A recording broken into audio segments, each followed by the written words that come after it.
In this investor update, I'm speaking with Managing Director of Meteoric Resources, Dr Andrew Tunks. Welcome, thank you for being here. Thank you very much. It's wonderful to get the opportunity to tell everyone about our projects. So it's been a big 6 months since Meteoric acquired its Canadian resources.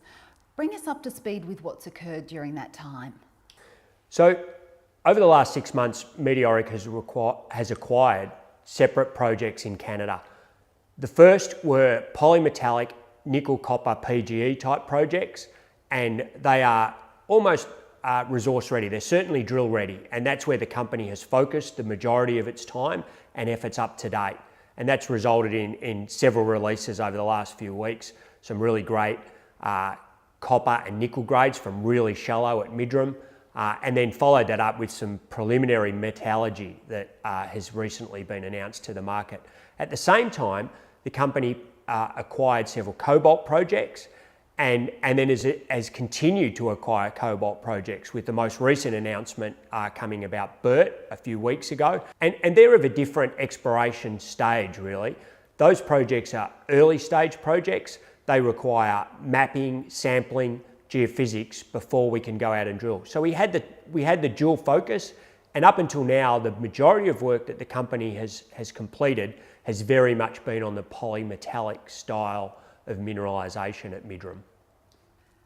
So that's quite a set of achievements, but there's no doubt the market is eagerly awaiting news of the next stage of exploration. So what can we expect? That's very easy. Cobalt, cobalt, cobalt. Our plans almost exclusively in terms of field work for the next year focus in on our cobalt assets. We've gone out and we've headhunted Tony Cormack, who is a principal driver in the region. He's been on our ground. He's been out to Mulligan. He's been out to Iron Mask. He was very bullish about these projects. And so by recruiting him, and in fact recently I've asked him to step up his involvement with the company. He started part-time, he's increasing his involvement. By recruiting him, we've gained an enormous step forward in what we're going to do.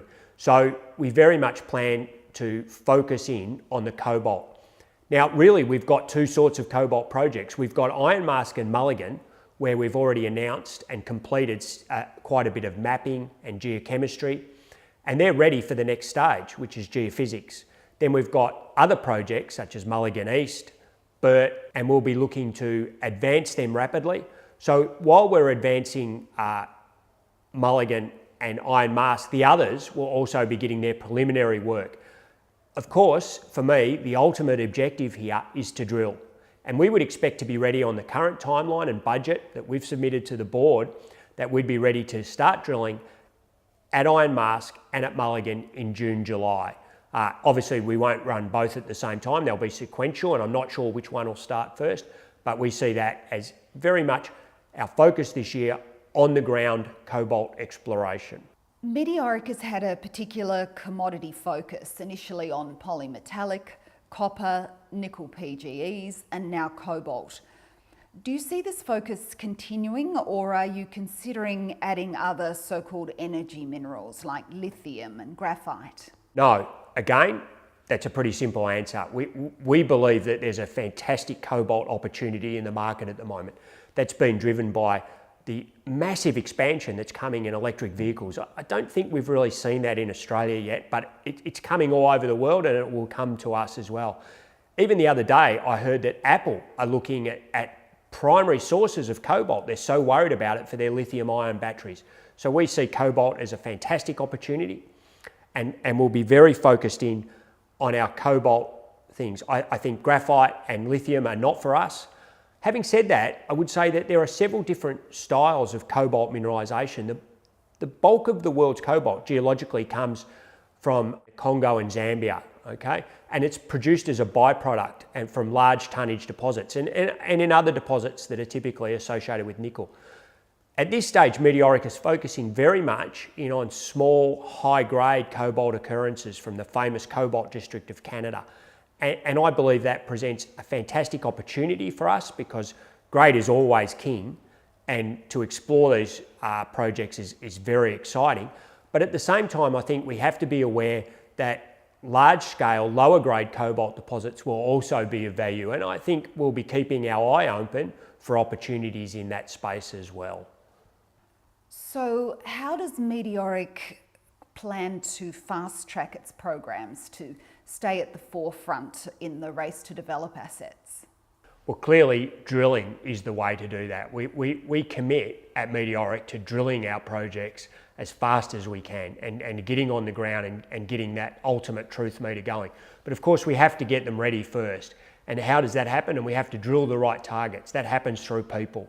So Tony Cormack will drive that process, and I'm delighted with his involvement at the company. We've got other great people in Canada, the Oryx Geoscience, who are contributing to our fieldwork process and supplying us with the staff that we need to run our programs. We've got great geophysicists. And so I think that combination of a willingness to get out and do real exploration on the ground will assist us. Additionally, throughout my career, I've been involved several times in that crucial phase where we go from exploration to resource development and finally into project development. And so I've seen several projects progress through that stage, and that's a crucial learning. And as the time comes, we'll be growing our team even further to bring in experts on resources and project development, mining engineers, metallurgists. I've got great contacts in this industry, and we'll be looking to grow the team at the appropriate stage to absolutely fast track these projects. Clearly, Meteoric has big plans to be active over 2018. So how will you continue to get your message to market? I know shareholders love great news flow, but in my opinion, great news flow really stems from real work in the field, real exploration activity, sampling, mapping, drilling, geophysics, etc., particularly drilling. So I'm off to Canada now in the next week to visit the projects for the first time to grow my own understanding, and that's a crucial step for me. As a geologist, I can't wait to get over there and see the rocks.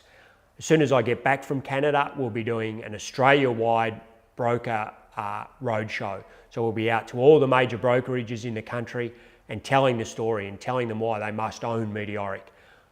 Following on from that, and over the coming year, we'll be speaking at all the major conventions. I've got to say, this is one of my favourite parts of the job. I love getting up and telling the story. I'm very passionate about what I do, and when I believe in something strongly as I do these projects. And that we'll be advertising that very strongly through Facebook and Twitter, what conferences we're speaking at and when. And I would say to you shareholders, please come and see me at that time. Come to our booth, engage with us. Right? Find out what it is we're doing firsthand. Come and talk to the geos who run the project. Okay, I think that's a great way to learn about projects and really get firsthand information. So that's how we plan to get our market message out. Clearly, Meteoric has some highly prospective exploration properties. Should you, as we would hope, make a commercial discovery, would you develop? Absolutely. Again, we have had experience in the group on that process from exploration through resource development and into production several times in my career. So absolutely would we develop. But of course, at any stage, you have to be aware that what we're doing here, and our sole focus really, is to add value to shareholders. And of course, we're shareholders. We have an enormous stake in the company, the management and interest.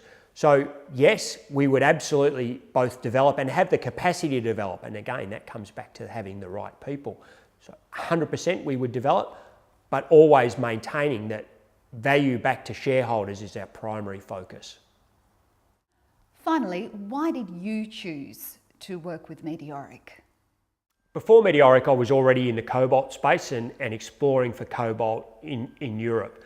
And I was intrigued by the success that some of the companies were having with these primary cobalt deposits. I was exploring for something quite different, a larger, lower grade cobalt occurrence associated with copper. And so I've been following several of the companies who've been quite active, particularly in North America. So there's the Cobalt District, where Meteoric's been active, and then also the Idaho Cobalt District in the US. So I've been following Meteoric and looking at their projects without, as a potential investor, I suppose. And then I made the decision to leave Auroch in December and really to follow into a gold project that I've been long associated with. And as soon as my resignation from Meteoric was made public, Meteoric approached me and said, through their new chairman, Pat Burke, are you interested in joining this and building the team and getting the company really focused and rolling? And so for an MD, that's a crucial question. Potential MD, you have to do your DD at this stage. So I sat back and tried to divorce myself from any market speculation that was going on and looked deeply at the projects and what their projects were. So I saw two types of projects. I saw the polymetallics, which are quite advanced and drill ready. And then I looked at the cobalt projects, and they are the small, potentially very high grade. And grade is king, right? I know this through my long exploration history in the gold markets. Grade is king. And so I was very excited by Meteoric's projects. From there, I met the board. I know Pat Burke, the chairman, for another corporate engagement over the years.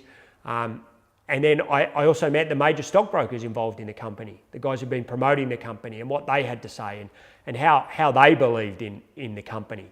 And through meeting Tim and Tolga, etc., that was a huge step forward for me. I was confident that they had confidence in these projects and were prepared to support me in my role. And that's crucial for any MD. So finally, I only look back at my notes last night to consider this. What did I do at the time? I think this is a fantastic opportunity for me and for the company, and I grabbed it with both hands. Thank you. Thank you.